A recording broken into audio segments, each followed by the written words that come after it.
Le gros éléphant et le petit pois. Une histoire de Raphaël Ordonez et Marc Taegrer.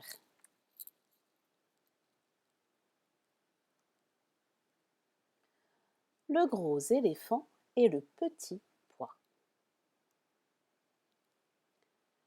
Dans la vaste savane, le lion somnole, le lion ronfle, le lion rêve. Le lion rêve d'une pêche. Le lion se réveille, la bouche grande ouverte, et se souvient de cette pêche juteuse, savoureuse, délicieuse. Le lion s'étire et se lève. Il fait pipi derrière une plante. Il hume l'air et se remet en marche. Il marche et avance jusqu'à croiser une panthère.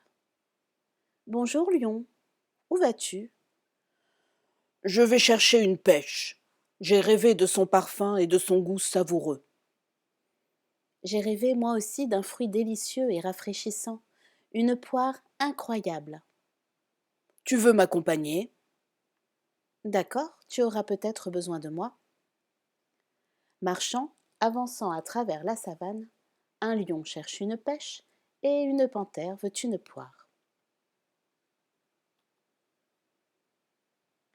Au loin, une gazelle court et saute, marche et bondit. Elle vient à leur rencontre et demande : « Où donc peuvent se rendre ensemble un lion et une panthère ?»« Je cherche une pêche, » répond le lion.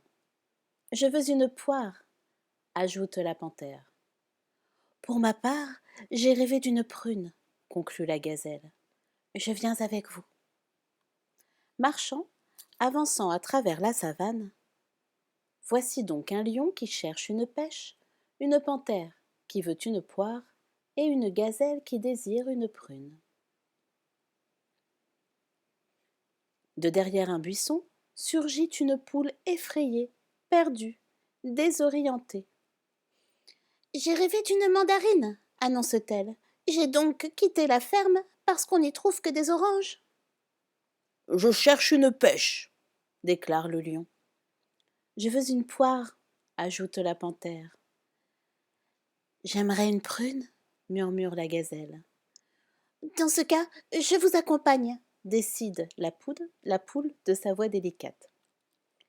Et c'est ainsi que, marchant, avançant à travers la savane, un lion cherche une pêche, une panthère veut une poire, une gazelle désire une prune, et une poule songe à une mandarine. Ils traversent l'étang, alors que s'approche une grenouille. Un lion avec une panthère, une gazelle avec une poule, une panthère avec une gazelle. Arrête, arrête un peu, bestiole verdâtre, le temps nous manque. Je cherche une pêche, dit le lion. Et moi, une poire, ajoute la panthère. Je voudrais une prune, murmure la gazelle. Je préférerais une mandarine, dit la poule. Je peux venir avec vous ? Demande la grenouille. J'ai rêvé d'une pomme. Et comme ils ne disent rien, la proposition est acceptée. Marchant, avançant à travers la savane, un lion cherche une pêche, une panthère veut une poire, une gazelle désire une prune, une poule pense à une mandarine et une grenouille rêve d'une pomme. Tous étaient déjà bien fatigués à cause du long chemin parcouru, mais ils ne rencontrent personne, pas la moindre trace d'un fruit. Ils s'assoient à l'ombre d'une pierre et sont surpris lorsqu'ils entendent une voix qui demande : « Quelqu'un a ma patate ?» dit un petit rat en remuant ses moustaches. « J'ai rêvé d'une patate, patate, patate !»« Oh là là, tu nous agaces avec ta patate !» dit la panthère qui désespère. « Tu peux nous accompagner, » consent le lion, impatient en se léchant les babines. Toujours marchant, avançant à travers la savane, un lion cherche une pêche, une panthère veut une poire, une gazelle désire une prune, une poule songe à une mandarine, une grenouille court après une pomme, et le rat les agace avec une patate. À l'intérieur d'une laitue, ils rencontrent une petite chenille. Ils l'observent tous de près. Ils sont tellement jaloux. La chenille mange, mastique, se délecte, savoure. Mais elle sursaute en voyant tout ce monde. « Je cherche une pièche, une pêche, dit le lion. Je veux une poire, ajoute la panthère. Je désire une prune, murmure la gazelle. Je préférerais une mandarine, intervient la poule. Je rêve d'une pomme, soupire la grenouille. Tu n'aurais pas ma patate demande le rat. Alors, la chenille prend peur.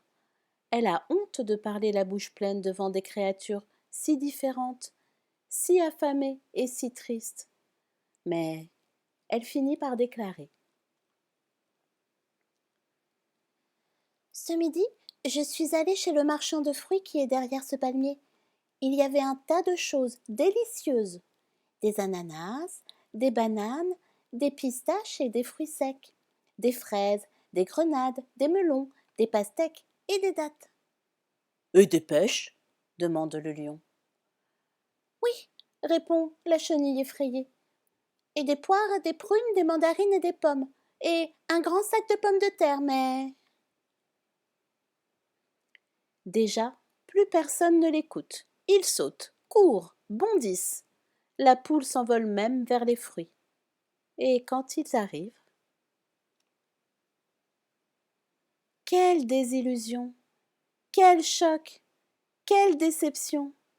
La boutique de fruits est vide. Il n'y a plus rien. Pas même la peau d'une pastèque. Il reste seulement 2 petits pois, minuscules, insignifiants. Le marchand de fruits hausse les épaules. Et sans dire un mot, il met son chapeau et s'en va. Il ne veut pas voir tant de gens avec une triste mine.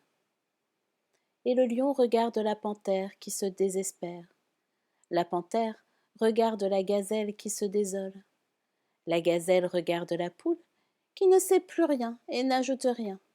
La poule regarde la grenouille qui est très concentrée. La grenouille regarde le rat qui songe qu'il n'a pas de chance. Et le rat regarde le lion qui est très fâché. C'est alors qu'arrive l'éléphant. J'ai faim. Je veux un petit pois. Tu as de la chance, dit la gazelle. Il y en a 2. Oh non, non, je ne peux en manger qu'un. Le docteur Castor m'a mis au régime. Il est très strict. Il a été assez clair, il m'a dit éléphant, un seul petit pois. Ne l'écoute pas, dit le lion très triste. Toi, au moins, tu peux manger ce que tu veux. Tiens, lui dit la grenouille, mange les 2, ne t'inquiète pas. Mais c'est vrai, je peux. Oui, l'encourage la gazelle, avale-les tous les 2. Si seulement c'était des patates, soupire le rat. L'éléphant avale d'une seule bouchée les 2 petits pois et s'en va, content. Le lion, la panthère, la gazelle, la poule, la grenouille et le rat croient que tout est terminé. C'est alors qu'arrive le médecin. Avez-vous vu l'éléphant? Il était là il y a un instant. Il s'est encore enfui. Enfin, docteur, interrompt le lion, vous avez été très sévère avec ce pauvre pachyderme. Vous l'avez mis au régime sec. Un seul petit pois. Ce n'est pas assez pour un éléphant. Pas assez? Crie le médecin, désespéré. Mais il a déjà mangé un tas d'ananas, de bananes, de grenades, de melons, de pistaches, de pastèques, de dattes. Les pauvres bougres se regardent, la bouche ouverte. Le lion demande. Et des pêches? Et des poires? Et des prunes? Et des mandarines? Et des pommes? Le rat semble désespéré. Et des patates? Un sac entier de patates, conclut le médecin. C'est plus que ce que les animaux peuvent supporter. Le lion est enragé, la panthère déchaînée, la gazelle fâchée, la poule énervée, la grenouille furieuse et le rat. Le rat a reçu une patate. Éléphant, crie le lion. Éléphant, crie la panthère, la gazelle, la poule et la grenouille. Patate, crie le rat désespéré. Éléphant, hurlent-ils tous en chœur. Éléphant, attends un peu. Tous se mettent à courir derrière lui, mais aucun ne le rattrape. Derrière un palmier se trouve l'éléphant, content. Et cric, et crac. Mon histoire est terminée. C'était l'éléphant et le petit pois.